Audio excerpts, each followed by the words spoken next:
Wonderful questions that are coming in from our viewers this morning, and we're so very lucky to be having John with us here live on Morning Live. And if you missed it, he just did one of the most incredible readings with Valen, which took her completely by surprise. I think she's run back to the makeup room to touch up that makeup of hers for the next sports bulletin. But you know what was quite incredible is that she actually, while she was sitting here earlier, she said a little silent prayer to her dad, or said something, please come through tomorrow. And he did. I mean, that's incredible. Well, I always say that people who are supposed to get the message. Yeah. And it's not to minimize anybody else that's here, like that their family doesn't love them, you know, less or more, or but I always say that when a reading happens, it's happening at the intersection of the medium and that person, and what's the nugget that we're supposed to learn from that. Yeah. And it's that moment of opportunity that connects. So that's what, you know, something's happening in her life or family that's needing to happen right now. Needed to happen, and she needed those words. Correct. It does, somebody that comes through, does it depend on the character of the person? I mean, it's a dumb question, but it might be true. I mean, it's not a dumb question. I was very shy and very reserved when I was here, Yep. And you got like a really outgoing person. Their Would they personality, come through? when the testing happened at the university, the highest thing that was scored for, I think, 5 mediums that were independently studied was the personality traits of the person, was the biggest thing that we were scored on. Like, their personality comes through in a very big way. Yeah. Which is really interesting, because people who are like atheists or agnostic or non-believers in life actually come through louder than people who had great belief systems.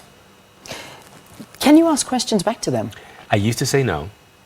When people say, can I ask them a question? I'd be like, no, it's just what comes through. And then I realized that when I get stuck in a reading, I'm doing it. Like, I'm talking to them in my head going, listen, she's not getting that. Get off that. Give me something else. You know, I don't know what that means. Give me something else. And then I realized, well, wait a minute. They're sometimes answering my questions. Well, why wouldn't they ask their questions? Yeah. So what I do is, at the end of a private session only, I'll usually say, if you have questions, you can ask them then. And the reason why I wait till the end is I want to see if their questions will get answered without them having to ask it. Okay. So if there's something, so if anybody's ever going for a private reading with someone, make a list. Write your questions out. But don't ask those questions until the end of the session, because sometimes those questions will be answered ahead of time. Yeah. I mean, have you ever sort of had have you had an in-depth conversation with one where perhaps you want to, maybe I want to ask you a question. I mean, if I had to ask somebody, what is the afterlife like? Where do we go? That is the biggest question that every publisher I've worked with has asked me, and they want me to write that book, and I always tell them, I can't write that book. And they're like, why? I said, well, I've traveled to, let's say, Australia 12 times. I can tell you where I've stayed, what I've seen, where I've eaten, what I've done, but I can't write the history in the tour book to Australia. And I feel the same way about this. I can validate people that were here, how they passed. I can validate things that are factual. Yeah. But I can't validate what it's like there. I can give you an opinion. So what I do is, I won't write it in a non-fiction way. So all my fiction, like when I write my fiction novels, those are my thoughts and beliefs in a non-fiction way, but I tell them in a story. So this way I feel like I have more, because nonfiction is just nonfiction. Like, it's a definitive, like, this is what the afterlife is like. And I think it's a different perspective for each different person culturally, or, you know, collectively we might eventually get to the same place, like an airport, you know, when we clear customs. But for me to say, this is what it's like, I think it would be wrong. No answer to that one. All right, let me ask you a couple of questions now that have come in from the viewers, and this is quite an interesting one. Monvi Kingdom is writing to us and says, I'd like to know from John if the dead have power over the living. Example, power to promote or restrict success of the living.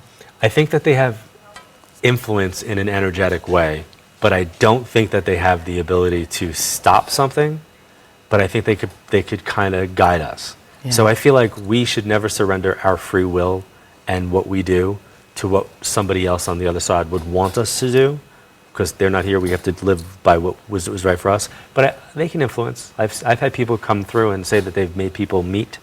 Wow. You know, I've had parents that have lost children who have become friends because their kids have made them meet. Yeah. That's incredible. Here's another question. Jay Blaze, or Blaze, I'm not too sure how you pronounce it, says, Mr. Edward, my parents passed on a long time ago. How do I reconnect with them? I mean, there are just so many answered questions. Okay, this is a great question, because I always tell people, and I've been doing this work now for almost 33 years, And my grandmother used to get mad when I would say this when she was alive. She'd be like, why are you telling people this? You're going to have no business.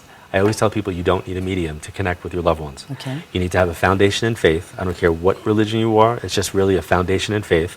I say faith is free, religion you pay for. But a foundation in faith, if you stand on that, that is something that allows you access to plug into that spiritual column of energy. And then you have to pay attention to how the energy comes through. Signs, symbols, words, thoughts, feelings, dreams, smells, sights, all of these different things. And you'll see patterns. So when you learn the language of energy symbolically, people, we live in a society that texts and uses emojis. It's a symbolic form of communication. Yeah, yeah. Same thing. Symbolic form of communication. It's just the emojis are coming from the afterlife. Amazing. Okay, John, can we keep you for Sure. a little bit after 8? Okay, we're lucky. I told you, we're very lucky this morning. John's going to stay with us a little bit after 8. I've said to him, if at any time he feels something coming through, he's more than welcome to do a reading at any time. But we're going to take a break. I've still got so many of your incredible questions that have come through. We'll answer them with John. And also, remember, we're giving away 2 double tickets to go and see John live on the 5th of August at Montecasino. And that question we're asking you is, what star sign is John? Stay tuned.